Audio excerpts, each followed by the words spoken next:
Que Dieu vous bénisse abondamment. Nous vous saluons. L'importance des bonnes connexions. Dans la vie, personne n'est réussi seul. Dieu place toujours des personnes stratégiques sur notre chemin.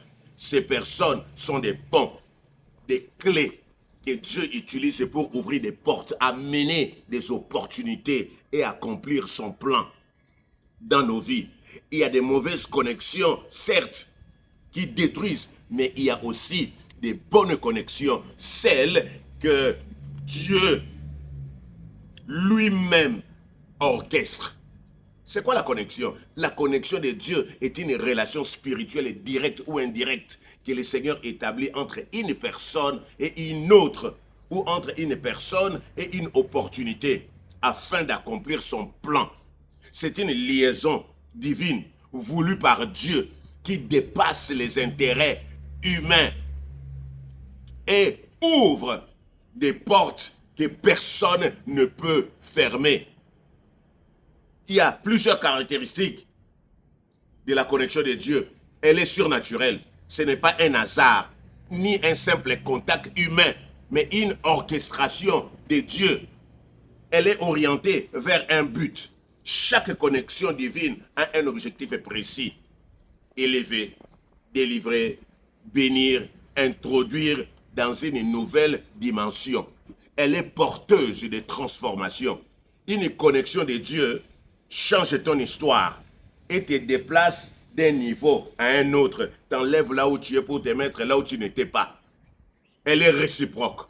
Dieu bénit à travers des hommes et utilise aussi ta vie pour bénir les autres. Voilà pourquoi nous devons faire attention. Nous ne devons pas négliger les gens.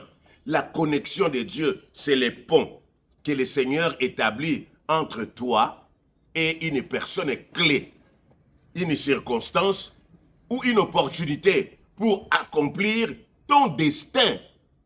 Dieu le premier connecteur. Au commencement, l'Esprit de Dieu planait, mouvait sur les eaux. Genèse 1, 2. Dieu a dit que la lumière soit. Cette lumière, c'est Jésus, la vraie lumière du monde.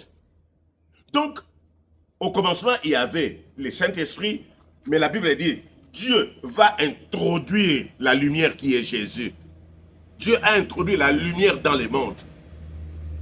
Dieu a introduit la lumière dans le monde. Dieu a introduit la lumière dans le monde. Plus tard, Jean-Baptiste a introduit Jésus-Christ dans son ministère. Jésus-Christ n'était pas connu. Tout le monde connaissait Jean-Baptiste. Mais Jean-Baptiste, c'est lui qui introduit Jésus. Il dit, voici l'agneau de Dieu qui ôte le péché du monde. Jean 1, 29. Oui, ça c'est des connexions. C'est ça l'importance des connexions. Il y a des exemples bibliques des connexions de Dieu. Jean-Baptiste, c'est lui qui a introduit Jésus. Jean-Baptiste est déjà connu comme un prophète, mais c'est lui qui présente Jésus au monde. André, c'est lui qui a connecté Pierre à Jésus. Jean 1, 40, 42. Est-ce que quelqu'un peut dire Amen? Quand nous lisons dans la parole de Dieu, André était le disciple de Jean-Baptiste. C'est lui qui a rencontré Jésus et a tout de suite amené son frère Pierre à lui. Pierre est devenu l'un des plus grands apôtres grâce à cette connexion. Philippe et Nathanaël, dans Jean chapitre 1, 45 à 46, Philippe a trouvé Nathanaël et lui a dit, viens et vois. Cette simple invitation a changé la destinée de Nathanaël. Élisée et Élie. Élisée reçoit l'onction grâce à sa connexion fidèle à Élie. 2 Rois 2, 9 à 15. Élisée et la Sunamite. Le prophète lui a dit, veux-tu que nous parlions de toi au roi? Il voulait la connecter à une autorité supérieure.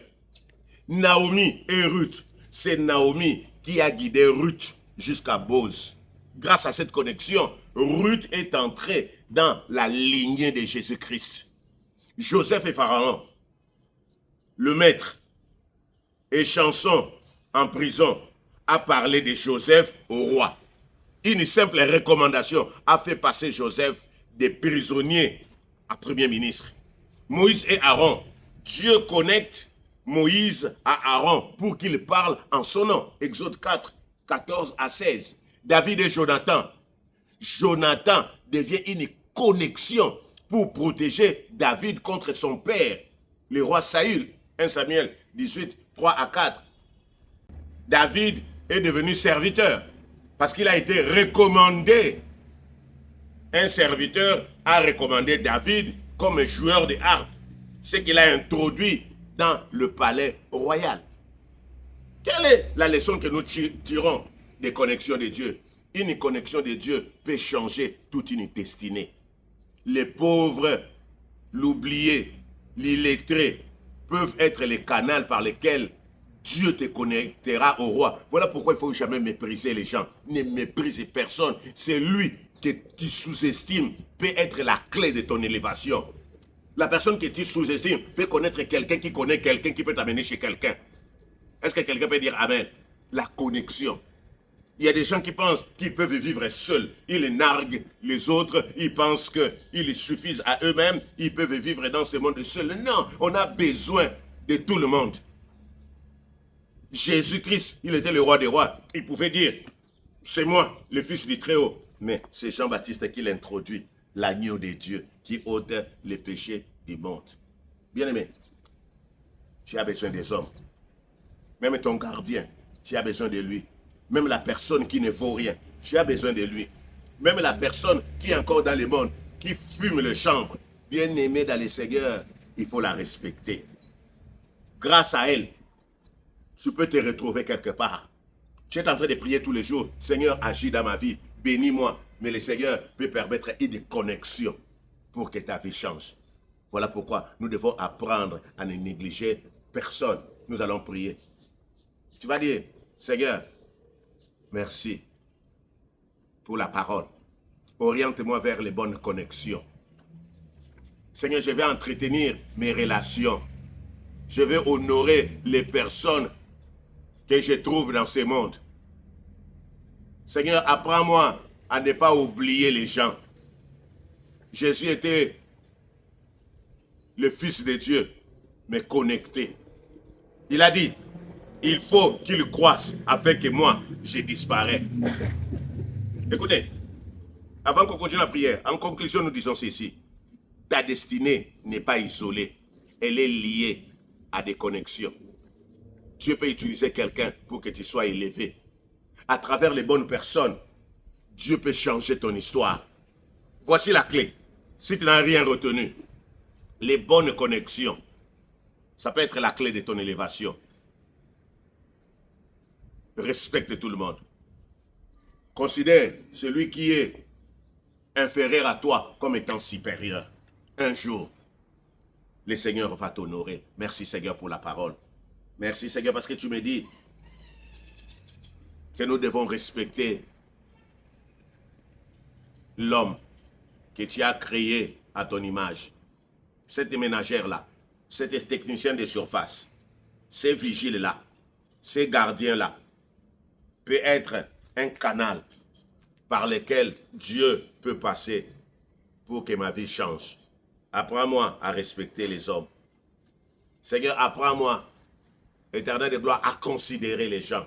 Pardonne-moi parce que j'ai minimisé. Je pensais que je pouvais me suffire à moi-même. Je pensais que j'étais plus important que tout le monde.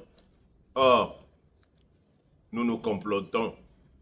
Nous nous complétons dans cette société.